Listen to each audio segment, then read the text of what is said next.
नमस्ते, जय हिंद। आज मैं इस वीडियो में एपिक्टल 500 mg का जो टैबलेट है उसके बारे में बताने जा रहा हूँ। ये जो दवाई है इसको तैयार किया गया है इप्का लैबोरेटरीज लिमिटेड के द्वारा और इसमें कंपोजिशन के तौर पे रहता है लेविटिरासिटम, जिसका क्वांटिटी होता है 500 मिलीग्राम और इसका कीमत होता है 145 रुपये 38 पैसा और इसमें टोटल 10 नंबर ऑफ टैबलेट ही रहता है एक स्ट्रिप में। अभी अगर बात की जाए ये जो दवाई इसको मेनली डॉक्टर के द्वारा किस लिए प्रेस्क्राइब किया जाता है, यानी कि अभी अगर बात की जाए इसका ये जो दवाई है एपिक्टल 500 mg का जो टैबलेट है इसका uses, side effect and precaution के बारे में, तो ये बताने से पहले मैं आप सबकी तारीफ करना चाहूँगा कि आप आपकी टाइम को ऐसा एजुकेशनल वीडियो को देखने में लगा रहे हैं, क्योंकि आजकल की दौड़ में सोशल मीडिया पर ऐसा ढेर सारा तरीका है जहाँ पर जाके आप आपकी टाइम को वेस्ट कर सकते हैं, लेकिन ऐसे वीडियो से आप लोगों की नॉलेज बढ़ती है और ये आपकी टाइम का सही इन्वेस्टमेंट है एक तरह का। तो खैर अभी वापस आते हैं टॉपिक में कि ये जो एपिक्टल 500 mg का जो टैबलेट है इसको मेनली डॉक्टर के द्वारा किस लिए प्रेस्क्राइब किया जाता है। तो ये जो दवाई है इसको मेनली डॉक्टर के द्वारा प्रेस्क्राइब किया जाता है अगर किसी को एपिलेप्सी यानी कि अगर किसी को मिर्गी जैसा बीमार होता है या फिर अगर किसी को सेजर्स यानी कि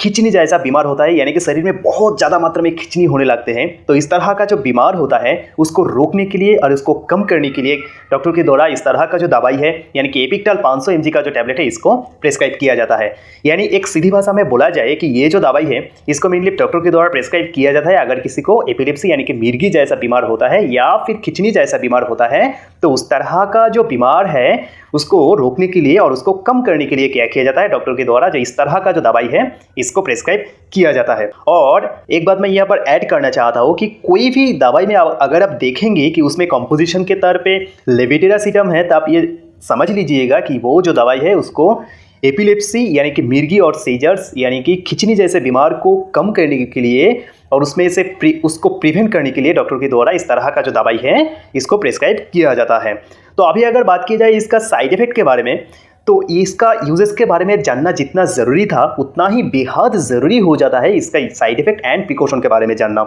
क्योंकि आप कोई भी दवाई ले रहे हो लेकिन आपको ये पता ही नहीं है कि ये जो दवाई है इसको लेने से किस तरह का साइड इफेक्ट हो सकते हैं। अगर कोई भी साइड इफेक्ट होंगे तो आप घबरा जाएंगे कि दवाई लेने के बाद ऐसा क्यों हो रहा है, और उसके साथ साथ ये भी आ जाता है कि कोई भी दवाई आप ले रहे हो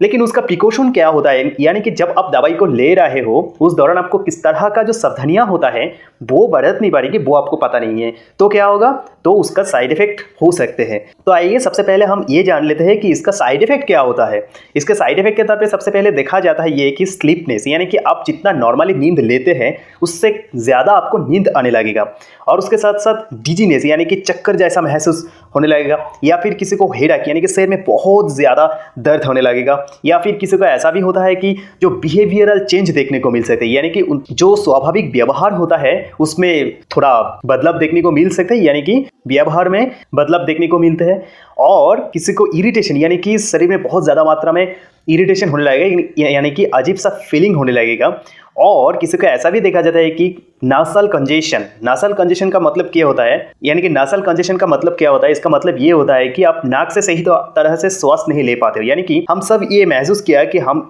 लोगों को अगर सर्दी होता है तो हम क्या करते हैं, हमारी जो नाक होता है नाक से हम सही तरह से श्वास नहीं ले पाते हैं। ठीक वैसे ही अगर आपको ये नासल कंजेशन होंगे साइड इफेक्ट के तौर पे, आप तो क्या होगा, आप ऐसे लगेगा कि आपके नाक जो है वो बंद हो गया है और उसमें से आप सही तरह से श्वास नहीं ले पा रहे हो। ये तो साइड इफेक्ट के तौर पे इस तरह का जो साइड इफेक्ट मैंने बताया है ये बहुत ही कम मात्रा में होता है, देखा ही नहीं जाता है, फिर भी मैं आप लोगों को बता रहा हूँ सिर्फ इसलिए कि आप लोगों को इसका जो साइड इफेक्ट वगैरह है उसके बारे में जानकारी रहे। अगर किसी को ये जो साइड इफेक्ट वगैरह मैंने बताया है इसमें से कोई एक भी अगर होता है तो उनको ये जानकारी रहेगा कि ये जो दवाई है इसको लेने से इस तरह का साइड इफेक्ट होते हैं और हो सकते हैं, लेकिन इसमें घबराने की कोई बात नहीं। लेकिन कोई भी साइड इफेक्ट अगर बहुत ही ज्यादा मात्रा में होंगे तो उन लोगों के लिए तो मैं यही बताऊंगा, तब आपको बिल्कुल डॉक्टर के साथ परामर्श करना पड़ेगा। अभी अगर बात की जाए ये जो दवाई इसका प्रिकॉशन यानी कि सेफ्टी एडवाइस के बारे में, यानी कि जब आप ये दवाई को लेंगे आपको किस तरह का जो सावधानियां है वो बरतनी पड़ेगी। यानी कि सबसे पहले तो ये आ जाता है कि जब आप ये दवाई को लेंगे आप किसी भी तरह का जो अल्कोहल होता है वो तो आप बिल्कुल भी नहीं ले सकते, और उसके साथ साथ जो स्मोकिंग वगैरह होता है वो भी आप बिल्कुल भी नहीं कर सकते। और उसके साथ साथ ये जो दवाई है इसको लेने के आधे घंटे के अंदर आप किसी भी तरह का जो ड्राइविंग होता है लाइक बाइक या फिर कार, ये सब आप नहीं कर सकते क्योंकि ये अनसेफ माना जाता है। और अगर किसी को पहले से लीवर और किडनी जैसा क्रॉनिक डिजीज है, तो उन लोगों के लिए तो खास करके मैं यही बताऊंगा कि ये जो दवाई है इसको लेने से पहले जरूर डॉक्टर के साथ बहुत ही ज्यादा मात्रा में सचेत होकर उनके साथ परामर्श कर लीजिएगा। अगर सब कुछ सुन के जो दवाई है इसको प्रेस्क्राइब करता है तभी लीजिएगा, नहीं तो बिल्कुल मत लीजिएगा। और अगर कोई औरत प्रेग्नेंट है और कोई औरत उनके बच्चों को दूध पिलाना चाहते हैं तो उन लोगों के लिए तो खास करके मैं यही बताऊंगा कि ये जो दवाई है इसको लेने से पहले सबसे पहले डॉक्टर के साथ परामर्श कर लीजिएगा। अगर डॉक्टर साहब सब कुछ आपकी हालत जो है वो समझते हुए ये जो दवाई है इसको प्रेस्क्राइब करता है तभी आप ये जो दवाई है इसको लीजिएगा, नहीं तो बिल्कुल इस तरह का जो दवाई है इसको आप खुद के मन मुताबिक मत लीजिएगा कोई भी फार्मेसी में जाके। तो यही था ये जो दवाई, इसका user, side effect and precaution.